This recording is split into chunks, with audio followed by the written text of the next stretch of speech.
Assalamualaikum warahmatullahi wabarakatuh. Perkenalkan, nama saya Adriani Julian Claresta dengan nomor MPM 23170511002. Di sini saya akan menjelaskan tentang tata bahasa reguler dan FSA. Sebelumnya saya mencari materi ini di salah satu website. Di sini saya menyuruh untuk membuatkan materi tata bahasa reguler dan FSA. Nah, sebelumnya kita ketahui dulu dari pengertian tata bahasa reguler ini. Ini adalah jenis tata bahasa yang menghasilkan bahasa formal yang dapat dikenali oleh FSA. Dalam tata bahasa ini, aturan produksinya sederhana dan terbatas. Biasanya terdiri dari dua bentuk, yaitu yang pertama itu aturan produksi, yang kedua itu adalah karakteristiknya. Nah, untuk aturan produksinya dia seperti ini bentuk umumnya, di mana A dan B ini adalah simbol non-terminal dan A ini adalah simbol terminal. Di sini ada contohnya dari aturan produksi. Nah, terus di karakteristik ini, di sebelah kiri ini dia hanya terdapat satu simbol non-terminal. Kemudian pada sisi kanan, yaitu ini terdapat satu simbol terminal diikuti dengan satu simbol non-terminal, atau bisa aja dia nanti seperti ini, yaitu dia hanya simbol terminal saja. Kemudian ini ada penjelasan tentang FSA-nya. Nah, di sini juga saya melihat di PowerPoint dari review teori bahasa formal. Di sini terdapat kelas tata bahasa reguler atau biasanya disebut dengan tata bahasa tipe ketiga. Ini aturan produksinya sama seperti tadi. Kemudian ini ada salah satu contoh dengan mengkonstruksi aturan produksi dari suatu FSA. Nah, dari FSA ini kita buat aturan produksinya. Pertama-tama kita inisialisasi dulu Q0, Q1, Q2, Q3 ini.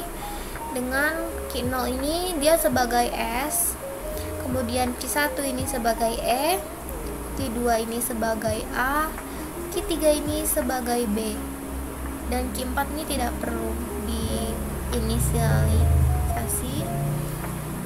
Nah, di sini dari FSA ini terdapat konfigurasi dengan state-nya itu Q0, Q1, Q2, Q3, Q4. Inputannya adalah AB. Kemudian dimulai dari Q0 dan final state-nya adalah Q4. Nih, kemudian kita inisialisasi seperti tadi.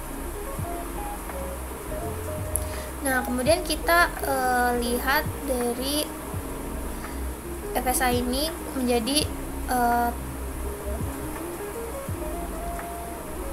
aturan produksi tata bahasa. Contohnya nih, Q0 dia akan ke Q0 ini kan tadi sebagai S. Q0 akan ke E, dimana dia diinput dengan A, makanya nanti dia akan S tanda panah A E, nanti dia akan kayak gini. Kemudian transisi Q1 atau dia sebagai E, jika dia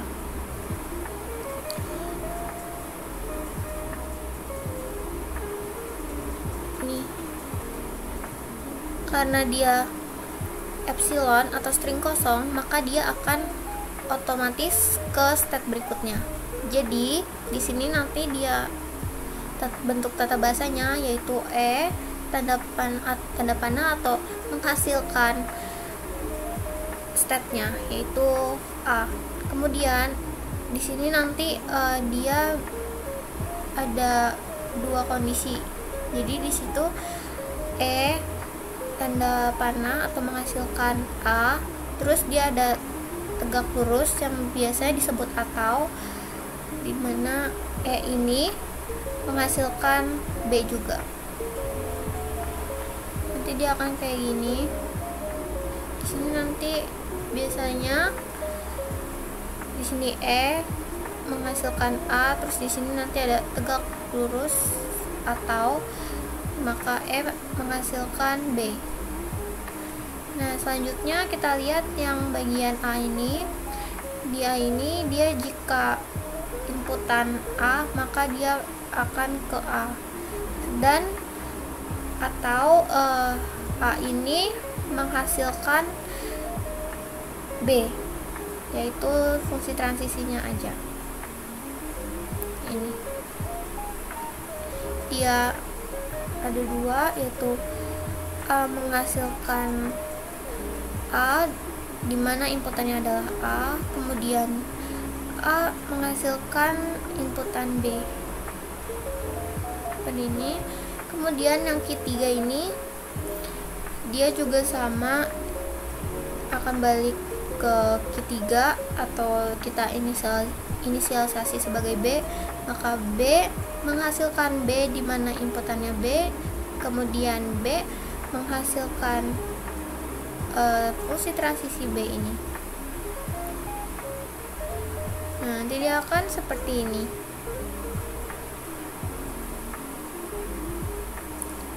Next, dari semua yang tadi sudah kita temuin tata bahasanya, selanjutnya kita buat konfigurasi yang tadi, dimana V-nya ini adalah S, E, A, B seperti yang tadi kita inisialisasi. Kemudian terminalnya atau inputannya itu yaitu A dan B, dan P-nya ini adalah keseluruhan dari aturan produksi yang ini digabung menjadi kayak seperti ini, dan state awalnya itu adalah S, yaitu Q0 seperti ini.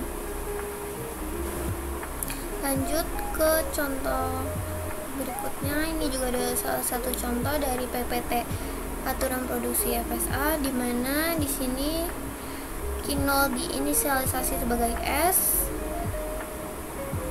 kemudian Q1 ini sebagai A, dan Q3 ini sebagai B. Maka nanti dia akan membentuk seperti ini tata bahasanya atau aturan produksinya, dimana S ini akan ke A jika inputannya 0. Nah, kemudian A ini akan ke B dimana inputannya 1, dan bisa atau A ini menghasilkan 1 ke arah state akhir. Kemudian yang B ini dia menghasilkan S dimana inputannya itu adalah 1 dan 0. Maka nanti dia akan seperti ini. Cara bacanya itu B menghasilkan S dimana inputannya adalah 0. Nah, kemudian di sini V-nya itu yaitu SAB yang tadi, kemudian terminalnya itu adalah 01, state awalnya dimiliki 0, dan P ini didapatkan dari sini, dan G1 ini merupakan keseluruhannya, yaitu V-nya ini SAB, kemudian T-nya, kemudian state awal, dan aturan produksinya. Baiklah, mungkin segitu saja presentasi dari saya. Saya akhiri. Wassalamualaikum warahmatullahi wabarakatuh.